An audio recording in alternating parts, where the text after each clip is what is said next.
अगर आपने अभी तक हमारा चैनल सब्सक्राइब नहीं किया तो अभी सब्सक्राइब करें और बेल आइकॉन को क्लिक करके हमारी लेटेस्ट वीडियोस के बारे में अपडेट जानें। नमस्कार, मीडिया हलचल देख रहे हैं आप। मैं हूं आपके साथ हिमांशु यादव। बात करेंगे उत्तर प्रदेश की सियासत की।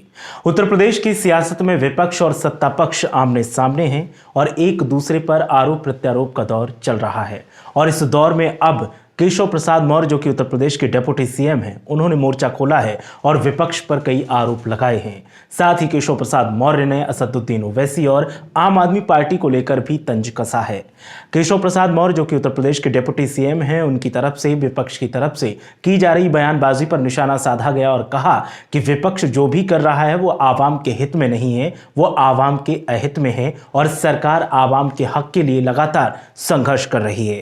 केशव प्रसाद मौर्य ने कहा कि जिस तरीके की अफवाहें सरकार को लेकर फैलाई जा रही हैं, नए कृषि कानून को लेकर फैलाई जा रही हैं, उससे अगर ये कहा जाए कि विपक्ष चलती फिरती ऑटोमेटिक अफवाह फैलाने की मशीन बन गया है तो अतिशयोक्ति नहीं होगी। केशव प्रसाद मौर्य ने कहा कि उत्तर प्रदेश की सियासत में बीजेपी का एक मजबूत वजूद बन चुका है और 2022 विधानसभा चुनाव में भी बीजेपी वापसी करने वाली है। उन्होंने कहा कि आम आदमी पार्टी हो या फिर असदुद्दीन ओवैसी हो, आकर के यहां पर कितने भी दावे कर लें, लेकिन उनकी यहां पर दाल गलने वाली नहीं है। केशव प्रसाद मौर्य ने इस मौके पर अखिलेश यादव को लेकर भी तंज कसा और कहा कि अखिलेश यादव का अब सियासी वजूद नहीं बचा है, वो सिर्फ कमरे में बैठकर या फिर दफ्तर में बैठकर अपनी राजनीति कर रहे हैं और वो उत्तर प्रदेश में मात्र 1 या 2 सीटों पर ही सिमट कर रह जाएंगे, जो उनकी पारिवारिक सीटें बचेंगी। बाकी प्रदेश में समाजवादी पार्टी भी अब खत्म हो रही है। केशव प्रसाद मौर्य ने चौंकाने वाला बयान मायावती को लेकर भी दिया और कहा कि बहन जी तो पहले ही अस्तित्व से जूझ रही हैं, उनका अस्तित्व अब उत्तर प्रदेश में खत्म हो चुका है। जबकि मायावती के ऊपर अक्सर आरोप लगाया जाता है कि वो बीजेपी की बी टीम के तौर पर उत्तर प्रदेश में काम कर रही हैं। केशव प्रसाद मौर्य ने कहा कि नए कृषि कानून को लेकर समाजवादी पार्टी की तरफ से लगातार हो हल्ला किया जा रहा है, जो कि बेहद शर्मनाक है, क्योंकि समाजवादी पार्टी ने सत्ता में रहते हुए उत्तर प्रदेश के किसानों के लिए कोई भी ऐसा बड़ा काम नहीं किया जिससे कि किसानों को राहत मिलती। उत्तर प्रदेश की सरकार 2017 में जब बदली तो हमने कैबिनेट विस्तार करते ही सबसे पहले किसानों का कर्ज माफ किया था। उत्तर प्रदेश में फिलहाल मौजूदा वक्त में समाजवादी पार्टी अगर किसानों की इतनी ही हिमायती है तो फिर उसने अपने शासनकाल में किसानों का कर्ज माफ क्यों नहीं किया, ये केशव प्रसाद मौर्य ने सवाल दागा। केशव प्रसाद मौर्य ने कहा कि असदुद्दीन ओवैसी उत्तर प्रदेश में आकर दावा कर रहे हैं कि वो उत्तर प्रदेश की सियासत को बदल देंगे, इसे एक नई दिशा देंगे। तो केशव प्रसाद मौर्य ने कहा कि ओवैसी को अपने हैदराबाद पर ध्यान देना चाहिए, जहां उनकी ही पार्टी की पकड़ कमजोर होती जा रही है। उत्तर प्रदेश हमारा है, हम इसे संभाल लेंगे।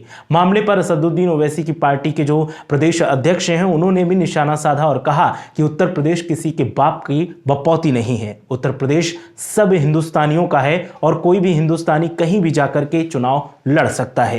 केशव प्रसाद मौर्य की तरफ से उठाए गए सवालों को लेकर समाजवादी पार्टी के नेता भी लगातार निशाना साध रहे हैं और उनका कहना है कि केशव प्रसाद मौर्य समाजवादी पार्टी को किसानों का विरोधी बता रहे हैं और खुद को किसानों का सबसे बड़ा हिमायती बता रहे हैं। अगर किसानों के लिए नया कृषि कानून इतना अच्छा है तो फिर केशव प्रसाद मौर्य प्रधानमंत्री नरेंद्र मोदी और गृह मंत्री अमित शाह को यह बात क्यों नहीं कहते कि वो जाकर किसानों से सीधे बात करें और विपक्ष की साजिशों को नाकाम कर दें। आपको बता दें कि केशव प्रसाद मौर्य लगातार एक के बाद एक मामलों पर अपनी राय दे रहे थे और उन्होंने साफ तौर पर कहा कि उत्तर प्रदेश की सियासत में जिस तरीके का माहौल दिखाई दे रहा है वो माहौल जनहित में बिल्कुल भी नहीं है। समाजवादी पार्टी हो, कांग्रेस हो या फिर असदुद्दीन ओवैसी की पार्टी या फिर अन्य कोई भी दल, हर दल अपनी अपनी सियासी रोटियां सेकने की कोशिश कर रहा है। आवाम के हित की यहां किसी को नहीं पड़ी है।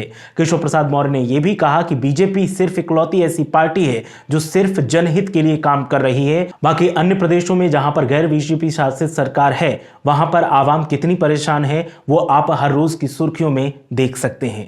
केशव प्रसाद मौर्य की तरफ से लगाए गए आरोपों पर उत्तर प्रदेश की सियासत में एक बार फिर गर्मी देखने को मिल रही है। इन आरोपों पर विपक्षी दलों की तरफ से पलटवार तो किया जा रहा है, लेकिन इन पलटवारों से सियासत का कौन सा पहलू निकलकर सामने आएगा वो देखना दिलचस्प होगा। हमारी ये खबर आपको कैसी लगी हमें कमेंट करके बताइए। वीडियो को लाइक कीजिए, शेयर कीजिए। चैनल को सब्सक्राइब नहीं किया है तो अभी कर लीजिए। बेल आइकन को प्रेस करिए ताकि हर खबर का नोटिफिकेशन सबसे पहले आपको मिले और बने रहिए आप मीडिया हलचल के साथ।